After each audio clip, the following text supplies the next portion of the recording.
البدع والأهواء، أهل البدع العقائدية وأهل البدع السياسية. نقول بيننا وبينكم السلف، بيننا وبينكم الكتب، كان فيقول البدع بيننا وبينكم.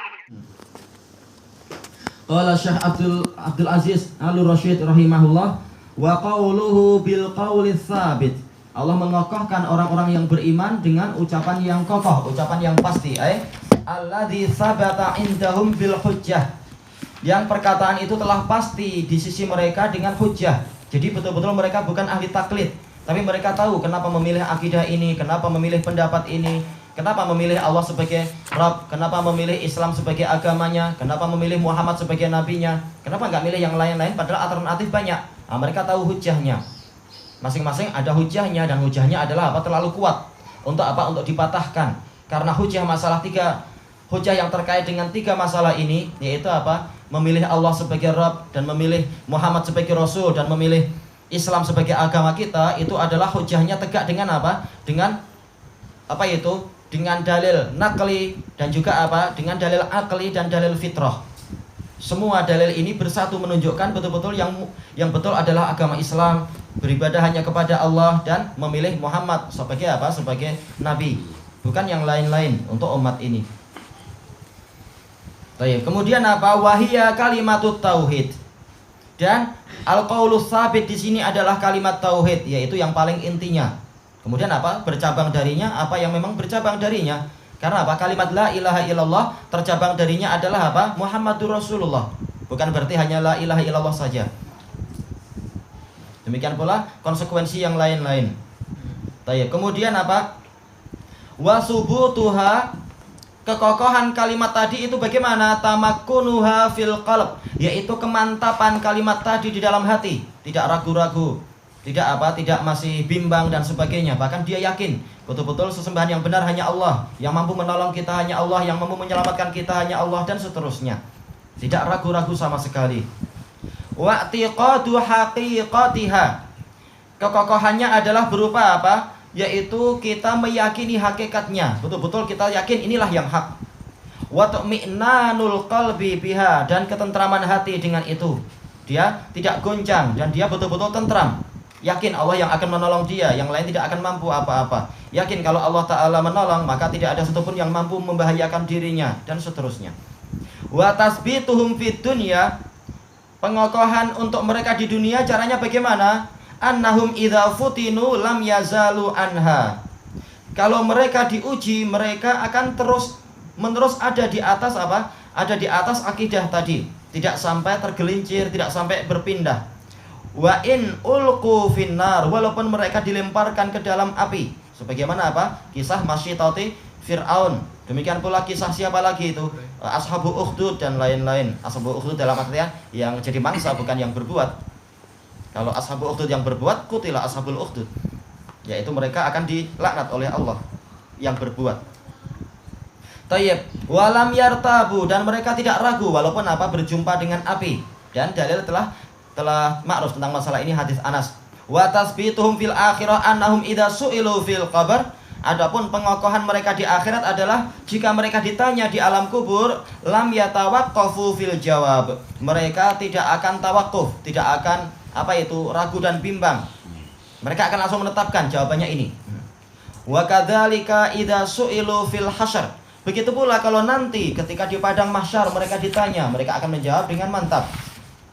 Wa inda mauqifil ashhad, demikian pula ketika apa? Berdirikannya para saksi. Karena apa? Nanti akan banyak perdebatan di sana. Tetapi apa? Orang yang imannya kokoh, dia tidak akan ragu dan tidak akan apa? Bimbang dan goncang. Ditanya tentang apa? An mu'taqadihim, ditanya tentang akidah mereka, wa dinihim, dan agama mereka. Karena nanti di padang mahsyar sendiri ujiannya berat. Ketika didatangkan bintang-bintang yang sangat mengagumkan, maka orang yang kagum pada bintang akan ikut bintang itu. Demikian pula ketika didatangkan patung-patung, maka orang akan ikut patung itu, orang-orang yang kagum dengan patung. Demikian pula ketika didatangkan apa itu? Patung, yaitu gambaran adanya Isa dan Uzair, maka orang-orang akan ikut itu. Demikian pula penyembah salib akan ikut salib. Yang tersisa adalah apa? Orang-orang yang beriman. Kemudian Allah Ta'ala datang dalam bentuk yang, dalam wajah yang tidak mereka kenal. Maka orang mukmin yang jelas imannya, mereka mengatakan kami berlindung pada Allah dari engkau. Tahu ini bukan Allah yang kami kenal. Sementara orang munafikun ragu mereka, sebagaimana dalam hadis Abi Sa'id dan yang lain-lain itu. Sampai Allah Ta'ala menguji 3 kali di padang mahsyar. Hampir-hampir orang munafik terbolak-balik mereka, tapi mereka lihat kebanyakan mukminin mereka kokoh, kami ikut dulu. Tapi mereka ragu. Tapi nanti ujian yang tidak mungkin untuk mereka sembunyi adalah ketika disuruh sujud. Ketahuan siapa yang selama ini sujud dengan ikhlas dan siapa yang sujudnya tidak ikhlas. Tapi ketika sedang masalah pertanyaan, maka boleh jadi orang-orang nampak kokoh, padahal sebagian hatinya ada yang goncang. Tapi orang mukmin yang sejati dia akan kokoh. Wa bil jumlah fal mar'u ala qadri sabatihi fid dunya yakunu sabatuhu fil qabri wa ma ba'dah. Secara keseluruhan adalah seseorang itu sesuai dengan kadar kekokohan di dunia, seperti itu pula kekokohan dia di alam kubur dan yang setelahnya jadinya. Ini menunjukkan al-jaza min jinsil amal, balasan sesuai dengan jenis amalan. Sebagaimana dijelaskan oleh Imam Ibnul Qayyim rahimahullahu taala di dalam Madarijus Salikin dan juga di dalam kitab beliau Ijtima'ul Juyush al-Islamiyah, beliau mengatakan wa ala qadri subuti qadamil abdi fid dunya kadzalika subutuhu hunaka ala as-sirat. Sesuai dengan kadar kekokohan hamba di dunia ini, seperti itu pula kekokohan dia di atas sirat nanti. Ketika menjelaskan hadis Abi Hurairah dan lain-lain itu masalah sirat. Ada ada kalalib, ada cakar-cakar yang melengkung itu. Kalau orangnya itu mudah tersambar, kalau orangnya di dunia dia mudah ikut syubhat, mudah ikut syahwat, maka demikian pula di akhirat dia akan tersambar oleh cakar-cakar tadi. Adapun kalau dia di dunia kokoh, maka di akhirat dia juga akan kokoh. Al-jaza min jinsil amal, kama beliau wa kama tadinu tudan. Seperti itu engkau berbuat, maka seperti itu pula sebagaimana engkau berbuat, seperti itu pula engkau akan diperlakukan. Allahul musta'an. Baik, qala Syekhul Islam rahimahullah dalam matanya wa ammal murtab fayaqul ha la adri. Adapun orang-orang yang ragu, maka dia akan mengatakan saya tidak tahu. Nah, sebagian buku menerjemahkannya hak yang belakangnya dihapus, jadi seperti tertawa malah la adri. Lain nanti nadanya. Harusnya seperti aslinya, yaitu ada di belakangnya, betul-betul dia sedang kesulitan itu. Tayyib. Saya tidak tahu. Sami'tun nasa yaquluna syai'an faqultu. Saya mendengar, yaitu ini fi'il madhi. Saya dulu mendengar orang mengucapkan sesuatu lalu saya ikut saja. Tayyib. Fa yudrabu bimarzubbah. Baknya adalah ditasydid marzubbah. Ini adalah mitraqah. Lalu dia dipukul dengan suatu palu atau hammer. Martil kalau di sebagian tempat. Min hadid, dari besi. Fayasihu sayhatan yasma'uha kullu syai'in illal insan. Lalu dia berteriak dengan suatu teriakan yang didengar oleh segala sesuatu kecuali manusia. Para ulama mengatakan manusia dan jin. Dalam lafaz yang lain sakolain. Walau sami'ahal insan la so'id. Seandainya manusia itu mendengar, niscaya dia akan pingsan. Itu kalau so'id diartikan pingsan.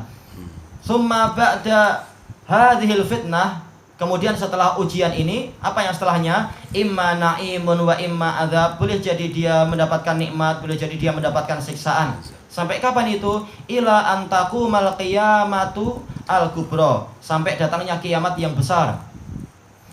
Dan ini adalah sangat menakutkan. Iya, kalau siksaan alam kubur sampai hari kiamat, kita nggak tahu berapa ratus tahun kita di alam kubur. Fir'aun sudah berapa ribu tahun dia. Nikmatnya cuma barangkali 400 tahun. Kalau betul kisah Israiliyat, umurnya secara berkuasa itu 400 tahun. Tapi di alam kuburnya entah berapa ribu tahun dia disiksa. Nggak ada apa-apanya kenikmatan yang dia rasakan selama ini. Tayyib. Ini menunjukkan kehidupan di alam kubur itu jauh lebih panjang. Maka barang siapa dia di alam kuburnya celaka, ini sungguh sangat rugi. Karena dia jauh lebih panjang daripada kehidupan di dunia. Maka hendaknya orang baik-baik mempersiapkan kehidupan di alam kubur ini daripada kehidupan yang di dunia. Kalau di dunia saja orang bersiap-siap sangat hebatnya untuk menghadapi ini, menghadapi itu, maka hendaknya urusan di alam kubur lebih dia persiapkan. Sebagaimana yang Anda dapatkan di surat kabar, dan itu nasihat yang baik. Ketika diberitahu, besok GST akan dinaikkan, langsung hari itu juga kedai-kedai penuh, orang beli ini beli itu, seakan-akan nggak ada hari esok. Nah, terus Orang yang di sampingnya mengatakan, itu baru dikasih tahu besok ada JST. Gimana kalau dikasih tahu besok kamu mati? Oh, apa yang kamu lakukan hari ini? Oh. Sekitar JST naik nggak masalah, Allah Maha Kaya, kasih tambahan uang lagi untuk kita mudah saja. Tapi kalau besok mati atau besok hari kiamat, gimana persiapannya? Jadi harusnya apa? Untuk dunia saja kita persiapan, dan itu bukan sesuatu yang tercela. Tapi untuk akhirat harusnya apa? Lebih dipersiapkan lagi. Baik. Kita baca syarahnya, qauluhu wa amal murtab ay asyak, orang yang ragu. Ini apa? Makna secara mudahnya, walaupun apa antara ribah dengan syak dengan asyak itu ada perbedaan. Syak itu adalah apa? Lawan dari apa itu? Lawan dari al-yakin. Sementara ar-ribah itu adalah lawan dari apa? At-tama'ninah asalnya. Jadi ada perbedaan. Kalau syak itu lawan dari apa? Ketenangan. Ketenangan karena yakin. Sementara kalau syak itu lawan dari yakin. Adapun kalau riba itu lawan dari apa? Lawan dari ketenangan, yaitu apa? Goncang dia. Tapi secara makna untuk kita biasa, yaitu apa? Ragu dan bimbang sama. Makanya Ibnu Qayyim mengatakan asyak apa itu? Ibtida'u ar-ribah. Syak itu adalah awal dari apa? Dari kebimbangan. Orang kalau syak, yaitu dia keyakinannya berkurang, maka dia akan goncang hatinya. Tayyib. Fayaqulu ha hiya kalimatu tawajjuh. Ini adalah kalimat merasa kesakitan jiwa.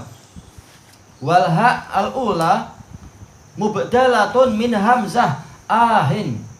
Iya, dia semula adalah ahin. Sebagaimana ma'ruf ini dalam bahasa Arab menunjukkan apa? Kalimat tawajjuh, ahin. Nah, ini memang perlu apa? Perlu kita tahu bagaimana cara membacanya. Belajar kepada apa? Kepada orang yang lebih berilmu dan sebagainya. Enggak seperti sebagian khotib di Yaman, kata Syekh Yahya itu.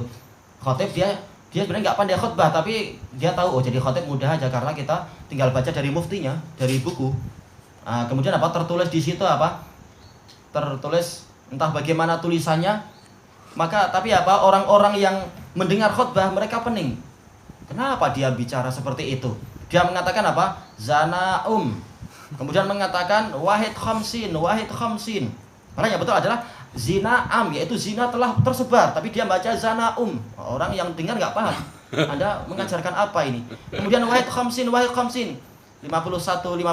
Anda jualan apa? Padahal apa? Ahin, maksudnya kami sedih dengan perzinaan yang tersebar ini.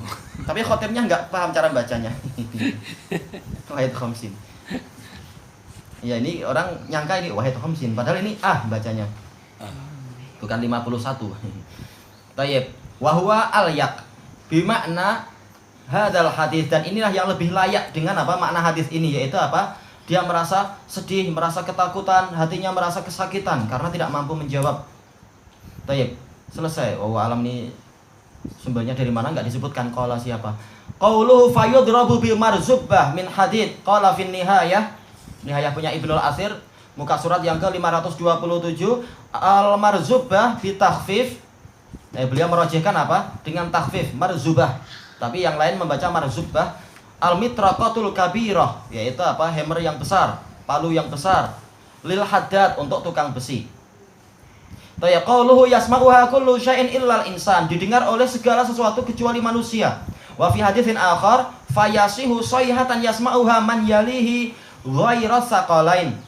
Lalu dia berteriak dengan suatu teriakan yang didengar oleh orang-orang yang di sekelilingnya, atau istilahnya bukan orang ya, makhluk-makhluk di sekelilingnya kecuali saqalain, yaitu apa? Manusia dan jin, al-jin wal ins. Wa qila lahum dzalik li'annahum kasiqal, dikatakan manusia dan jin adalah saqalain karena mereka siqal. Ini tafsir sebagai apa? Isim fa'il, yaitu membebani, ala wajhil ard, membebani permukaan bumi. Intaha min Fathil Bari. Dia yang ketiga, muka surat 240. Tayyib. Disebutkan dalam hadis yang lain tadi apa? Didengar oleh orang-orang yang di sekitarnya. Menunjukkan apa? Bahwasanya bukan berarti suaranya didengar oleh seluruh yang di alam semesta, tapi yang di sekitar-sekitarnya itu. Tapi dari sisi jenisnya semua dengar, segala makhluk kecuali manusia dan jin. Makanya disebutkan oleh para ulama yaitu apa? Tidak layak orang kafir itu dimakamkan di pekuburan muslimin, karena itu mengganggu muslimin nantinya. Yaitu apa? Siksaan itu nanti, teriakan-teriakannya itu akan mengganggu mereka. Di dunia kita sudah diganggu dengan musik dia, masuk ke dalam rumah kita tanpa ketuk pintu. Ya suara gimana mau ketuk pintu, tapi ganggu. Nah di akhirat, di alam kubur ternyata ganggu juga dengan apa? Dengan teriakan-teriakan dia.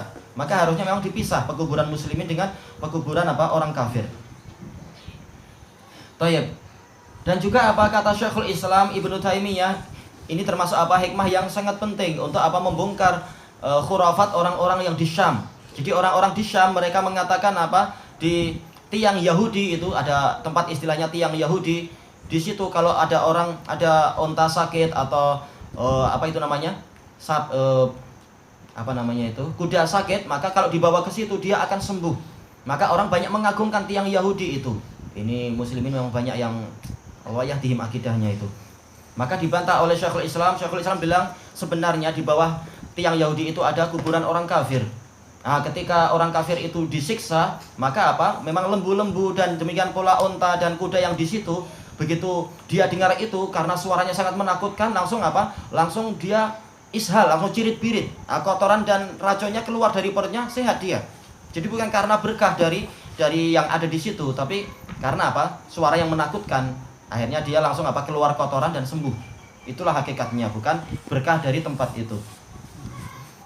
Tayyibillahuna wallahu a'lam. Nampak berkah. Rasa apa? Padahal sedang banyak siksaan.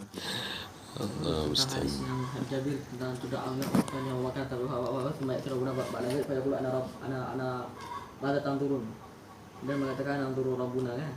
Cuma kalau anak Rabbukum, macam mana itu sehingga mereka tidak tahu ya untuk Allah Subhanahu Wa Taala. Ya karena apa? Di dalam lafaz Muslim mengatakan apa? Bi adna surah, dengan apa? Surah yang dengan wajah yang lain yang tidak mereka kenal. Wajah yang memangnya sebelumnya mereka kenal, iya. Mereka kenal ketika di alam ruh. Ketika Allah Ta'ala bertanya, alastu bi rabbikum? Bukankah aku Rabb kalian? Langsung apa? Ruh mengatakan, bala. Iya, engkau adalah Rabb kami. Jadi di alam ruh kita tahu Rabb kita. Nah ketika kita di alam dunia kita tidak ingat. Dan itu adalah apa? Memang alam ruh. Nah, ketika kita nanti kembali ke alam akhirat, maka kita ingat lagi siapa Rabb kita dan ingat wajahnya. Nah, makanya Allah Ta'ala menguji dengan apa? Dengan suatu wajah yang kaum mukminin nggak kenal. Maka mereka mengatakan, na'udzubillahi minka hadza makanuna. Ini adalah tempat kami, yaitu bahwa kami menunggu Rabb kami. Sampai 3 kali, baru kemudian Allah Ta'ala bertanya, hal bainakum wa bainahu ayah? Apakah di antara kalian dan di antara Rabb kalian itu ada tanda? Maka mereka mengatakan, na'am, as-saq. Tandanya adalah apa? Betis Allah. Nah, kemudian ketika Allah Ta'ala menyingkapkan betisnya, langsung mereka kenal, oh memang ini Rabb kami. Kemudian mereka sujud. Kemudian ketika mereka mengangkat kepala, dalam keadaan apa? Allah Ta'ala telah menampakkan diri dengan apa? Wajah yang mereka kenal. Jadi itu case-nya dengan apa? Kumpulan hadis-hadis yang di Muslim itu. Jadi sebelum itu dia tak kenal lah. Ya, mendatangkan wajah-wajah yang lain. Adapun Nawawi banyak takwil dan letih sendiri mentakwil. Dan hadis mengatakan ana rabbukum. Fa yaqulu hatta nanzura ilaih. Begitu ya. Maknanya Bukan nangdur, di sini nangdur menanti. oh nanti. Kami menanti. Kenapa? Karena dalam dalam hadis tersebut Allah Ta'ala mengatakan apa? Kalau nggak salah lafadznya itu qad dhahaba kullu qaumin bima ya'budun. Setiap kaum telah pergi dengan apa? Apa yang mereka sembah. Kemudian mereka mengatakan nanu nantadiru rabbana, kami menunggu Rabb kami.